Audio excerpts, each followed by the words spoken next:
section na to, puro mga comforters, tapos mga pillowcase and bedsheet. Oh, ang ganda dito! Hindi pa sa paradise.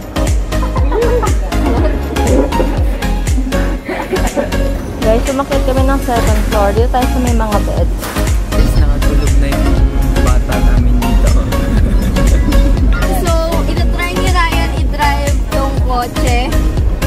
Oh! Pwede, pwede!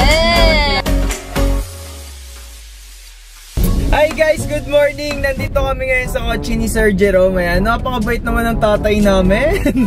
Ayan, papunta kami ngayon ng Mandaue para bumili ng furniture. Tapos, magkadikit lang yung Wheelcon pati Mandaue. Kaya, ayan, namin sa iyo nyo guys. Andyan na yung Wheelcon. Punta na kami dyan para i-check namin yung mga gamit ng, gamit namin sa bahay. So, sikat kasi gusto niya ng sopa, table, upuan, vanity.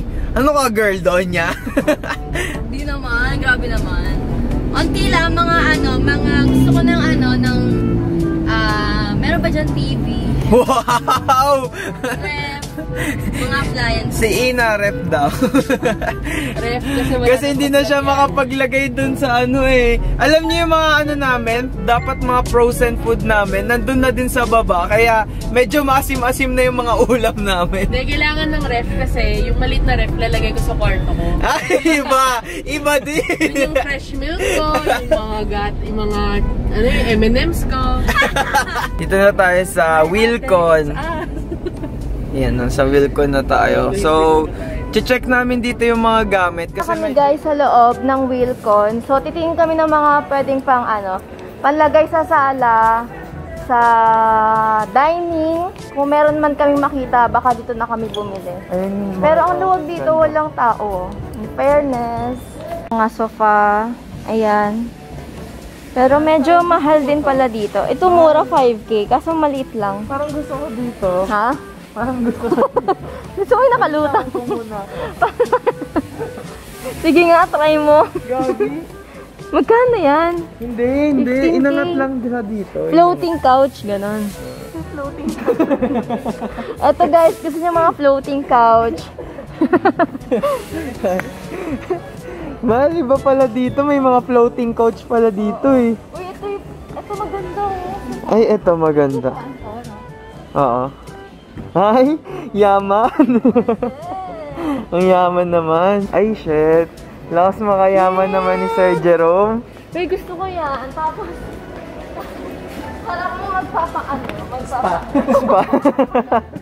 Ang ganda dito. Ito nga pala, pinagawa ko pa to sa Thailand. So, medyo mahirap yung stitch niyan. Kaya sa Thailand, guys. Pasok kayo dito sa room ko. Medyo, lang siya, comfy, pang maliit na tao lang. Tapos medyo pang gantong build. So, ito lang, tatlo lang yung unan ko.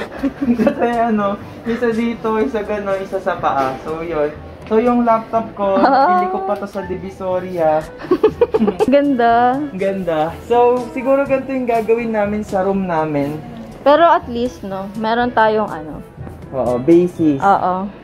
Ito kami, guys. Hindi kita sa paradise ko. Upo ka dyan. 18,000 ang mahal. Siya, parang isang upuan ko lang to. Oo nga, parang yung medyo... Pero masarap. Parang ang ibon.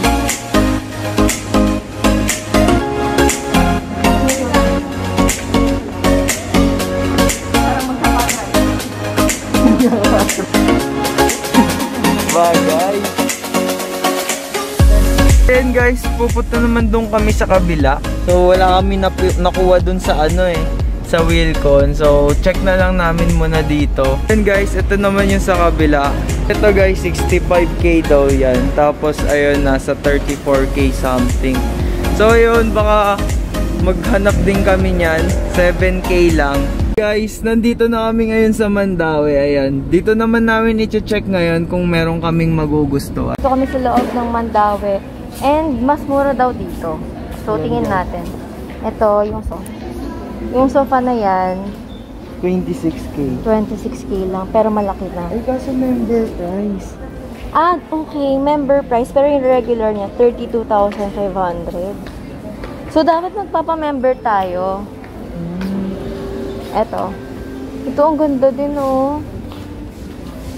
Regular price, 53K. Tapos pag member, 45K. Third floor. So, hanap tayo dito ng mga, tables. Kasi yun yung kailangan natin. Magkano kaya ito? 10K, oh. Stock clearance price. Pero original 13K. Ito guys, 13K yung table. Pwede na to, no? Kasi wala kaming kainan eh. Nakita kami ng dining table. Tsaka may mga chairs na. Tingnan nyo yung price. Ang mura. 16,800 kasama na yung mga upuan. Tingnan nyo sa malayuan kung ano itsura niya. Ang ganda, diba? May nagustuhan kami dito. 7,000 siya. 17,000 siya. Tapos 14,000 pag member price. Ito siya. Kaya nga lang, ang problem is, yung ginamit is laminated lang na cover. Hindi siya glass. So, ipapaglass pa siya. Ito yung napili natin. Bali, temporary, magiging dining and office table natin itong mga to. Tsaka yung mga chairs.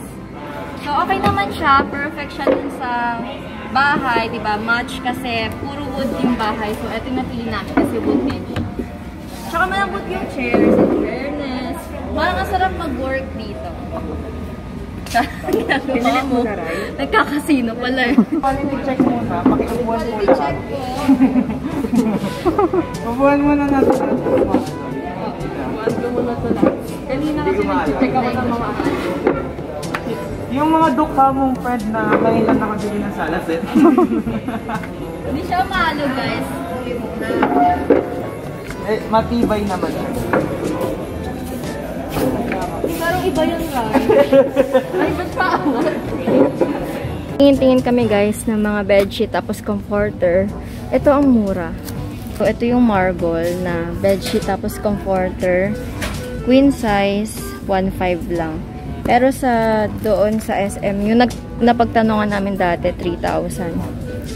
Tapos, ito, pag 3 pieces set, queen 519 lang. Section na to, puro mga comforters, tapos mga pillowcase and bedsheet. Tapos dito naman is mga sofa. Tapos dito sa side na to, gusto kong pumunta dito eh. Puro mga wall decors. Tingnan natin guys.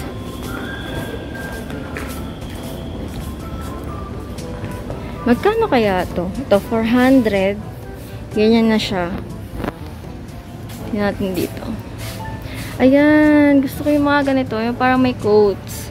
So, yung quotes is 315 pesos. Ganyan sila. Nakatulog na yung bata namin dito.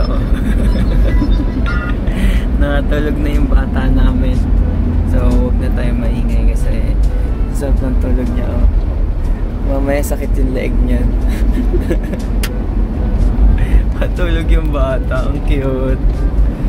Kaya pala siya tahimik na. Pagod na siya. Hindi na nagsasalita. Oo, hindi na siya nagsasalita. Pagod na siya. Guys, may gagawin kami kay Kat. Hinto namin sa tabi yung kotse. Tulog naman siya. Tignan nyo guys. Tulog na tulog siya. Pero bigla namin sa hinto. Break mo na. Nag-break ako. Break mo na. Hoy! Hoy! Hoy! Mga to. Ang ina niya.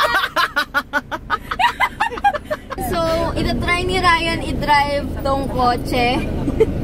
Kasi gustong-gusto niya matutong mag-drive. So, dahil nga ang lawak-lawak dito, guys, ayan o. Yung likuran namin. Ito yung daan, sobrang lawak. Tapos wala masyadong dumadaan. Pagkakataon mo na to, Ray. Para ibangga kami. Wait lang guys, baba muna kami. May tiwala ka ba kay Ryan? Break na to. Babs. Tara, baba na tayo. Baba muna ako, teka lang ha. Oh my God! Yung truck. Bitawan mo lang aandar. Uy, may kotse sa likod ya. Bibitawan ko lang. Tapos tsaka ka naman tayo. Dahan-dahan lang. Tapos dahan-dahanin mo na kanin yung gas. Tapos pag nag-Fortuner kami, ganito lang pala yung takbo. Putik na yan. Yung Manila to Pampanga, buting ka na ng ilang oras. Sobrang safe. Okay, mas mabilis pa po yung bike. Tingnan mo yung gilid na, baka makatalis ka. Oo. Gitna mo lang yung kotse sa linya, wag ka masyadong dikit.